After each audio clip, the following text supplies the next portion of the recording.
Olá, meus queridos, iniciando mais um vídeo aqui com você, e hoje eu vou falar em relação ao- aos 4 tipos de texto grego. Nesse caso, eu estou falando do grego koiné e não o grego moderno. E quais são os 4 tipos de texto grego?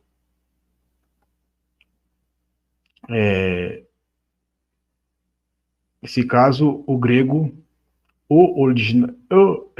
original grego, o grego que foi preservado por tradições, a transmissão do Novo Testamento, assim como nós conhecemos.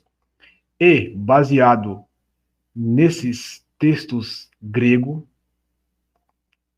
por meio de tradições, foi por meio desses que tivemos, baseado nesses textos, tivemos todas as traduções da Bíblia que você pode imaginar. Seja a tradução nos dois sistemas, equivalência dinâmica e equivalência formal. Equivalência dinâmica é trazer a ideia do texto. Equivalência formal é a tradução ao pé da letra em relação ao original, ao que o texto no seu original realmente diz, né? Por isso, chamamos de equivalência formal, certo? Quais são os 4 tipos de texto grego? O primeiro, texto recebido. Texto recebido. Esse texto ele foi ganhou muita fama no século XII e é um texto muito popular e é o texto base da Reforma Protestante no século XVI. Eu não tenho aqui, eu tenho aqui o texto, mas está longe das minhas mãos. Mas, bem, esse é o texto. O primeiro, texto recebido. Segundo, texto crítico. Texto crítico, que é o texto baseado na tradição alexandrina.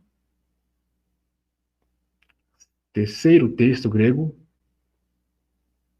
é o texto majoritário, que é baseado na tradição. O texto majoritário tem uma influência maior na tradição bizantina, contudo, tem um pouco de, tem um pouco de alterações pelo método crítico, só que a base do texto majoritário é a tradição bizantina, ou seja, né, a base do texto majoritário é o texto bizantino, só que com uma apuração crítica, né? Com a ideia, não com a base alexandrina, só que com uma ideia alexandrina, com a questão de apuração em relação às melhores, os melhores textos. E o último, texto da família 35, pela autoria do o nosso grande erudito ainda vivo, Gilberto Pinque. É isso aí. Então, baseado nesses textos, nós temos tudo que é tradução da Bíblia que você possa imaginar. Bíblia em inglês, Bíblia em português, Bíblia em espanhol, Bíblia em russo, em chinês, qualquer tradução que você imaginar, de qualquer idioma, vem desses textos. O que mais lidera hoje nas traduções é o texto crítico. A maioria das Bíblias são baseadas no texto crítico. O texto que do século XVIII, século XIX, pelos britânicos Westcott e Hort. Bem, é esse ponto aí que eu queria abordar. Até o próximo vídeo.